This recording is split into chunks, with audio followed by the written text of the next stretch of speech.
Today we are starting the 5th chapter of In Love at Ease.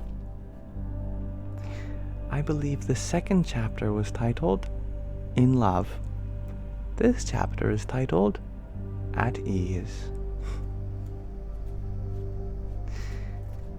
Let us learn from Pramukh Swami and see how we can be at ease too. The subtitle of this chapter is called Sharing Sahajanand, which is a kind of bliss. Ananda means bliss. Sahaja, I'm not sure.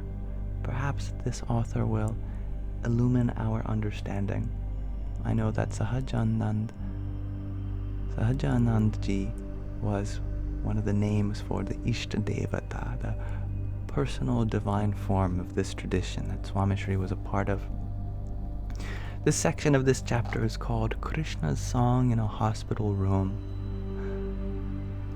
I was a new admission at the Medicine and Infectious Diseases Department at the hospital, but in 3 days I had picked up the lay of the land.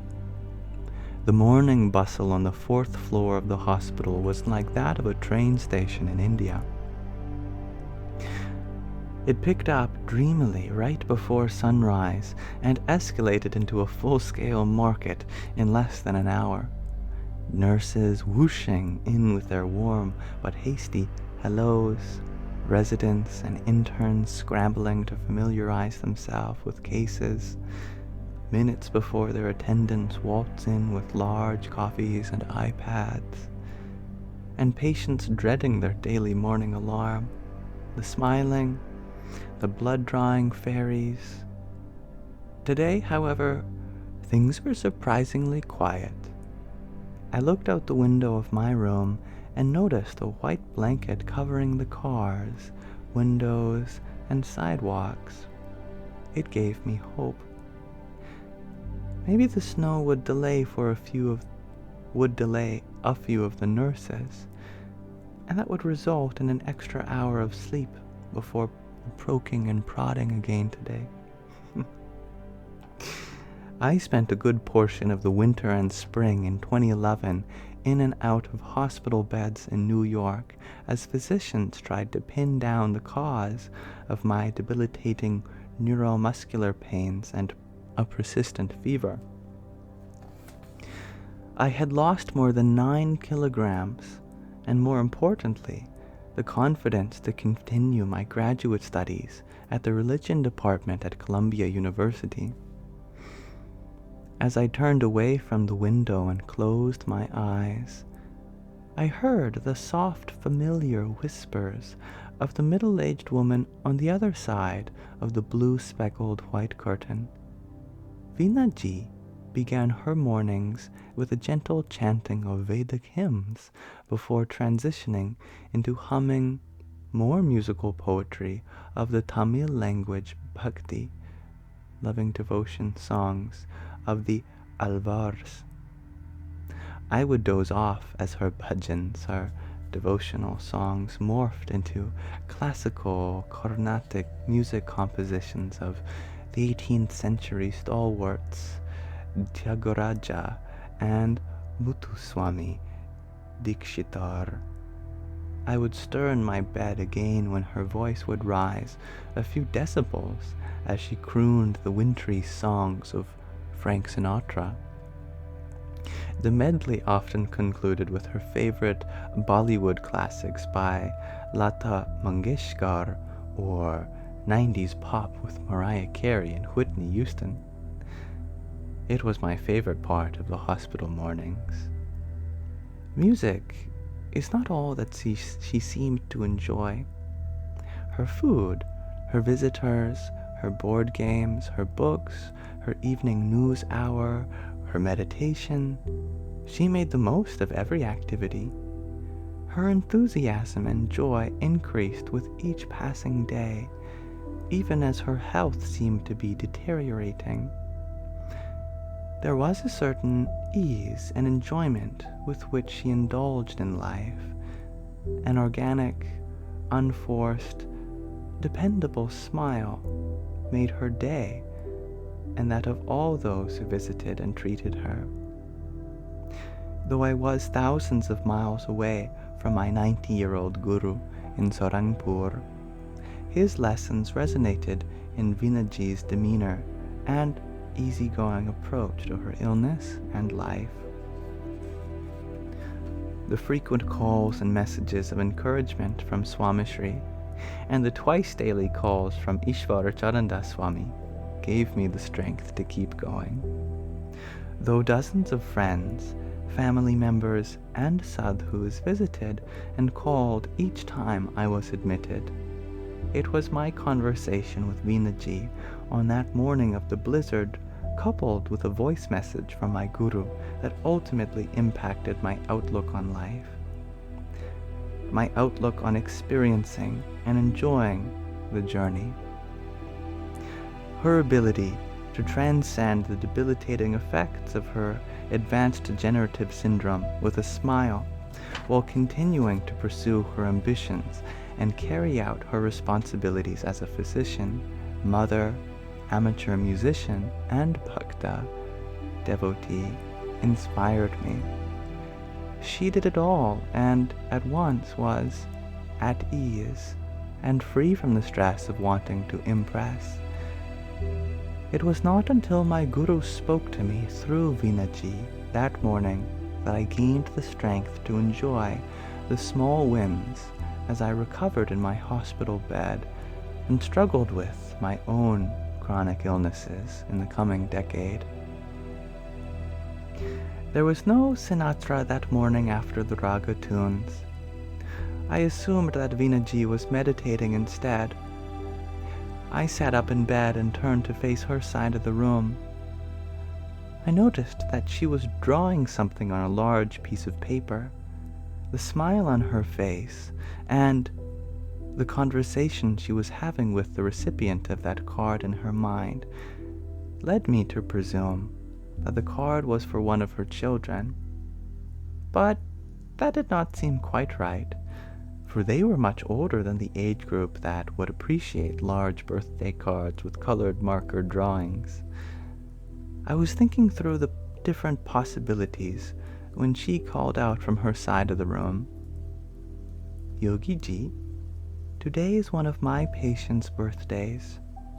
I promised this young boy that we would celebrate on his next visit to the clinic. Unfortunately, I am still here and may be here for the rest of the week. They have to rule out any complications with the new immunosuppressant drugs. I thought I would make this card so my staff and the covering pediatrician can celebrate with the child on my behalf." I watched as her hand shook and her fingers locked up. She dropped the marker thrice while writing "Happy Birthday." I could see that she was fighting severe pain as she drew, though she was committed to celebrate that patient's birthday from her hospital bed. Why did this birthday card matter so much? What was it that kept her going through the pain and difficulty? How did she approach all her activities with this enthusiasm? My initial reaction was that she may have been on a higher dose of painkillers, and therefore may be experiencing an induced state of euphoria. I could not resist. "Vinaji, why go through all the trouble? Is this patient a family friend or a neighbor? It seems to be a pattern. You are always going out of your way to entertain your visitors and staff, always positive and easygoing with others. And here I am, troubled by something as insignificant as a text message alert. Yesterday, I noticed that the nurse had trouble drawing blood from your arm and later hands. Despite her poking you 4 times, you were smiling and speaking to her as if she had done nothing wrong. I would have been livid if I had as many bruises on my arms." She interrupted with a smirk. 6 times, but hey, who's counting? I was not done yet. "And the way you greet each visitor with a smile and enthusiasm. How do you manage to do the impossible? To tolerate pain genuinely smile and enjoy the little things in life while still being carefree and nonchalant about the things that you cannot control.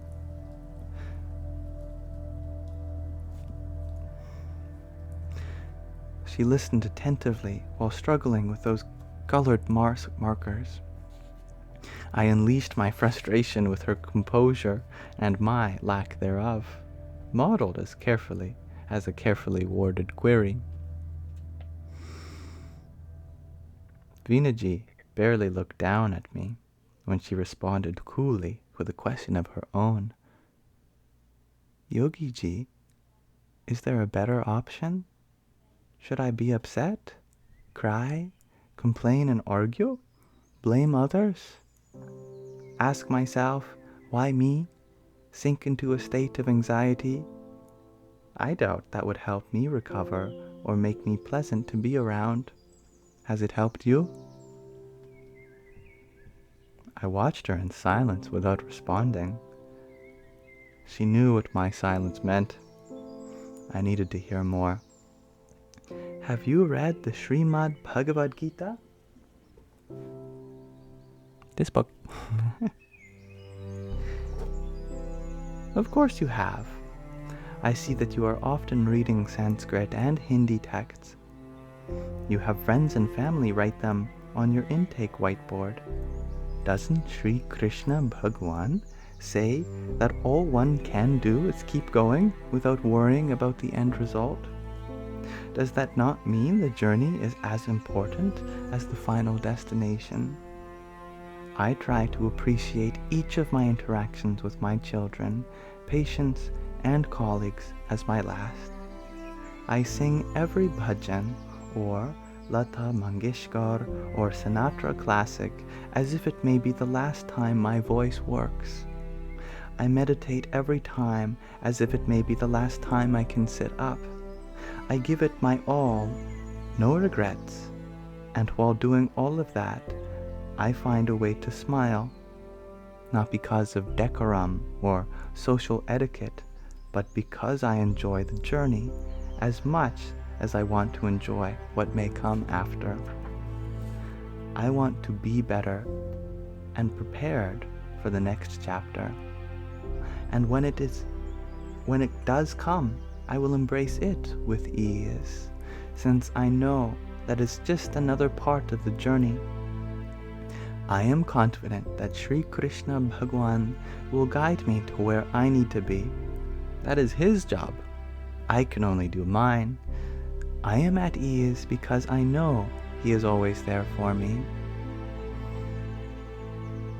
I was even more curious now. Okay, but that is a mindset. From where do you draw the physical energy to keep going, not quit or give up? Her response changed the way I saw guardians and gurus. Yogi-ji, I am a mother. A mother always finds the strength within her to keep giving long after she has nothing left to give. Have you noticed how your mother comes to drop off food before and after work every day? Have you noticed how tired she looks when you are trying to send her home because your friends are still chatting with you late into the night? Yet, she wants to give you 5 more minutes of her love every night. I am sure you know that she will find a way to drop off food in the next few hours, though your driveway is covered under a roof of snow, a foot of snow. Mothers do not take days off. They do not retire. We give until our children tire of taking.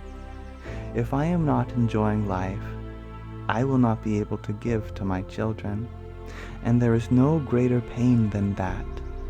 You sleep comfortably every night, knowing that your mother will do whatever it takes to make you feel whole.